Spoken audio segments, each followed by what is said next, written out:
MBBS in abroad. Apollo MedSkill 6 years of MBBS program will be completed in 35 lakhs only.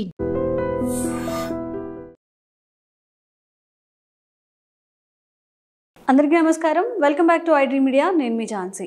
చాలా మందిలో మోకాళ్ళ నొప్పులు వస్తూ ఉంటాయి. ఈ మోకాళ్ళ నొప్పులు వచ్చినప్పుడు పెద్దవాళ్ళలో ఏం చేయాలి, రాకుండా ఎలాంటి జాగ్రత్తలు తీసుకోవాలో తెలుసుకుందాము. ప్రస్తుతం అంతా ఉన్నారు ఆయుర్వేద వైద్యంలో 35 ఏళ్ల అనుభవం ఉన్న చిటిబొట్ల మధుసూదన్ శర్మ గారు. నమస్తే సార్. నమస్తే సార్, వయసు రీత్యా వచ్చే వ్యాధులు అని చెప్పుకోవచ్చు. మోకాళ్ళ నొప్పులు కానీ, నడవలేకపోవడం, శక్తి లేకపోవడం, ఇవన్నీ కూడా. ఈ మోకాళ్ళ నొప్పుల్ని మనం ఎంతవరకు అరికొట్టచ్చు?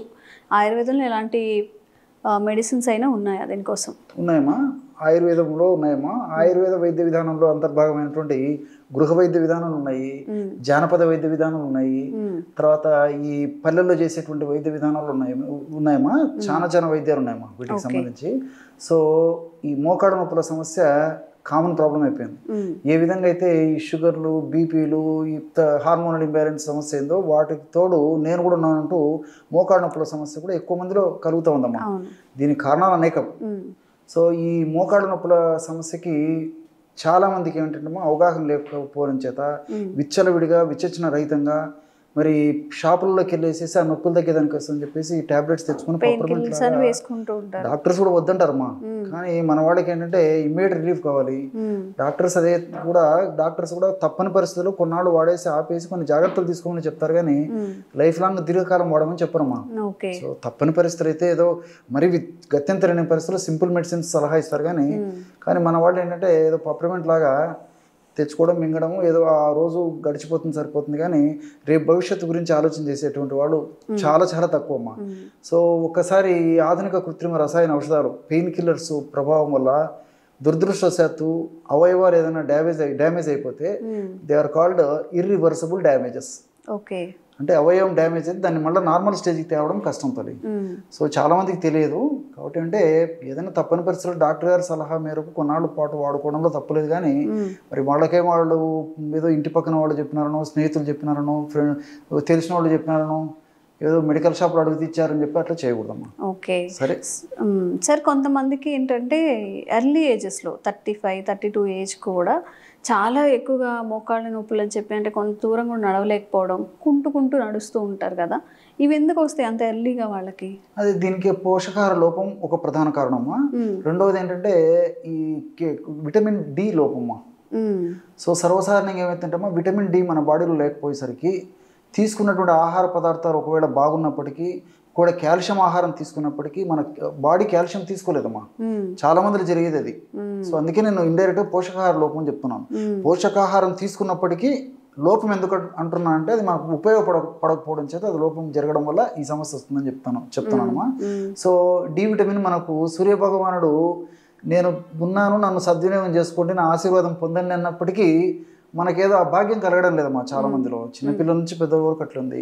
పూర్వకాలం అయితే మన పెద్దలమ్మా 30-40 సంవత్సరాల క్రితం వాళ్ళ వరకు కూడా మరి కాస్త కూస్త వాళ్ళకి ఎండ తగిలేదమ్మా.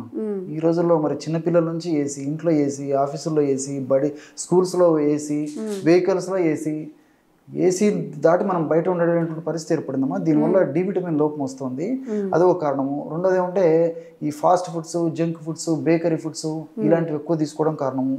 వీటన్నిటికి తోడు ప్రధానమైన కారణము సాల్ట్ వినియోగం ఎక్కువ తీసుకోవడమ్మా. యాక్చువల్గా వరల్డ్ హెల్త్ ఆర్గనైజేషన్ వాళ్ళు కూడా సగటు మనిషికి రోజు 5 గ్రాముల మించి సాల్ట్ తీసుకోకూడదని చెప్పేసి నొక్కి ఒక్కానిస్తుంటే ఆవరేజ్గా ఇంచుమించు మనం కూడా 15 నుంచి 20 గ్రాముల వరకు సాల్ట్ 24 గంటల్లో తీసుకుంటున్నాం ప్రతిరోజు. ఊహించండి. సో ఎముకలను కొరికేసేసి కీళ్ళ జబ్బులు వచ్చేదానికి అది కూడా కారణం అవుతుంది. ఇలా మల్టిపుల్ రీజన్స్ వల్ల చిన్న వయసులోనే మోకాళ్ళ నొప్పులు, దానికి తోడు వెయిట్, తర్వాత ఈ షుగర్ లాంటి సమస్యలు కొంతమందికి రావడము, ఇలాంటివి అనేక రకమైన కారణాల వల్ల ఈ మోకాళ్ళ నొప్పులు వస్తున్నాయమ్మా. దీనికి మంచి రెమెడీస్ ఉన్నాయమ్మా. ఇంతకుముందు కూడా మనం కొన్ని వీడియోస్ కూడా చాలా మంచి వీడియోస్ చేసాము. ప్రాక్టికల్ కొన్ని చేసి కూడా చూపించాము ఎలా తయారు చేసుకోవాల్సింది. సో అలాంటివన్నీ వాడేసేసి చాలా చక్కటి ఫలితాలు పొంది మనకు ఫీడ్బ్యాక్ కూడా ఇవ్వడం జరిగిందమ్మా. చాలా మంచి ఫీడ్బ్యాక్ ఇచ్చారు, చాలా హ్యాపీగా ఫీల్ అవుతున్నాను.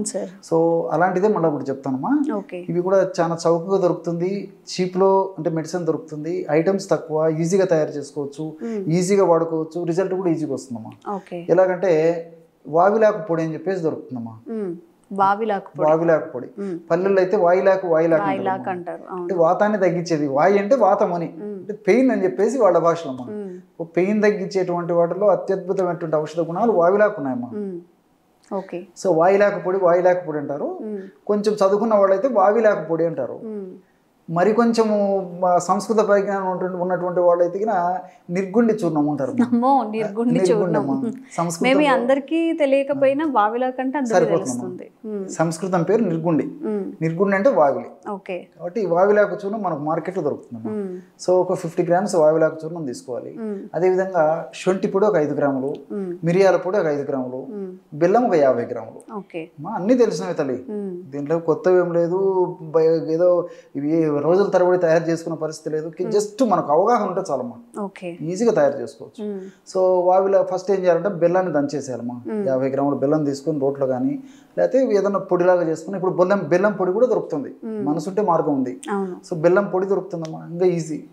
సో ఒకటి లేకపోతే బెల్లం గడ్డ దొరికితే దంచుకొని పొడిలాగా చేసుకోవచ్చు. అందులో 50 గ్రాముల వావిలాకు పొడి, 5 గ్రాముల శొంఠి, 5 గ్రాముల మిరియాలు అంతా కలిపేసేదమ్మా. మేము రోట్లో వేసి మెత్తగా దంచితే ముద్దలాగా అవుతుంది, మిక్సీలో వేసేస్తే పొడిలాగా అవుతుంది. రెండోది ఏంటంటే ఒక బెల్లంలో తేమ శాతం ఒకవేళ ఎక్కువగా ఉంటే ముద్దలాగా అవుతుంది, తేమ శాతం తక్కువ ఉంటే పొడి అవుతుంది. ఔషధ గుణాలు అయితే ఎట్లా పోవమ్మా, ఎక్కడ పోవమ్మా. సో అంతా కలిపేసేసి రోజు ఉదయం ఒకసారి, రాత్రి ఒకసారి, ఆహారానికి ఒక అరగంట ముందు చాలా తక్కువ ప్రమాణం అమ్మా, 1 నుంచి 2 గ్రాములు సరిపోతుంది, ఎక్కువ కూడా అవసరం లేదు. 1 to 2 grams పౌడర్ అంటే ½ టీ స్పూన్లో కూడా ఇంకా తక్కువ అమ్మా. ½ టీ స్పూన్ మనం కొన్ని వీడియోస్ కూడా చూపించాం. ½ టీ స్పూన్లో ఇంకా తక్కువ పావు టీ స్పూను ఇంచుమించు సరిపోతుందమ్మా. పావు teaspoon maximum 1.5 gram 2 grams లోపు.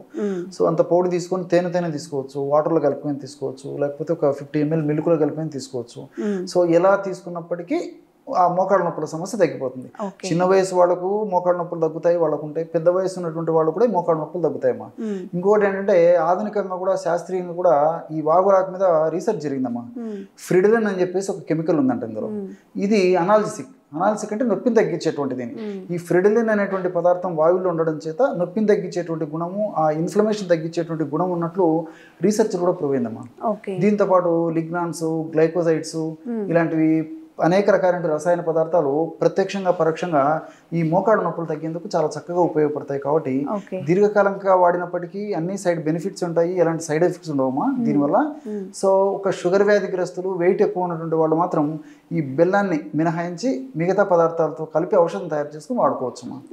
ఎన్ని రోజులు వాడాల్సి వస్తుందండి? ఇది ఎక్కువ రోజులు వాడినా ఏం కదమ్మా, చెప్పాను కదమ్మా. మీరు ఒక 2 months, 3 months, 5 months, 6 months వాడినా ఇబ్బంది లేదు, సంవత్సరం వాడినా ఇబ్బంది లేదు. ఇంగ్లీష్ మందుల బదులు ఇది వాడుకుంటే మా తప్పే ఉందమ్మా. సో దీనివల్ల సైడ్ బెనిఫిట్స్ ఉంటాయి కదమ్మా. రెండోది ఏంటంటే ఈ వావిలి పరోక్షంగా ఏం చేస్తుందంటే వెయిట్ రిడక్షన్ కూడా ఉపయోగపడుతుందమ్మా. ఈ రోజుల్లో వెయిట్ ఎక్కువ పెరగడం వల్ల కూడా ఆ ప్రభావం మోకాళ్ళ మీద పడి కూడా నొప్పులు వస్తున్నాయి, వెయిట్ ఎక్కువగా ఉండడం వల్ల కూడా. సో పరోక్షంగా మనకు వెయిట్ రిడక్షన్కి ఉపయోగపడుతుంది. అదేవిధంగా శొంఠిలో జింజరాల్స్, షాగోల్స్ ఉన్నాయమ్మా, అవి ఫ్యాట్ను కరిగించేదానికి ఉపయోగపడుతుంది, ఫ్యాట్ బర్నింగ్కి. అదేవిధంగా మిరియాలు ఉన్నటువంటి పెప్పరిన్ కూడా ఫ్యాట్ను కరిగించేందుకు ఉపయోగపడుతుంది, నొప్పి తగ్గేదానికి ఉపయోగపడుతుంది. అట్లే ఈ శొంఠిలో ఉన్నటువంటి జింజరాలు, షాగోలు కూడా నొప్పిని తగ్గించడానికి ఉపయోగపడతాయి. సో మల్టిపుల్ బెనిఫిట్స్ ఉంటాయి, అన్ని మనకు సైడ్ బెనిఫిట్స్ ఉంటాయి మా వీటి వల్ల. సో ఈ కూరలు వాడిన ఇబ్బంది లేదు. ఓకే, సో చూసారు కదా సార్ చెప్పినట్టుగా, మీకు ఎవరైనా ఎక్కువగా మోకాళ్ళ వ్యాధి బారిన పడి ఇబ్బంది పడుతూ ఉన్నా, మీ ఇంట్లో ఎవరైనా లేదా మీ రిలేటివ్స్ కానీ ఈ చిన్న చిట్కా వాళ్ళకి చెప్పండి, వాడి రిజల్ట్ ఎలా వస్తుందో కూడా మెసేజ్ రూపంలో కామెంట్ చేయండి. ఇంకెలాంటి ఆరోగ్య సమస్యలు కానీ కామెంట్ చేయండి, దాని మీద తప్పకుండా వీడియో చేసే ప్రయత్నం చేస్తాం. Thank you sir. నమస్తే.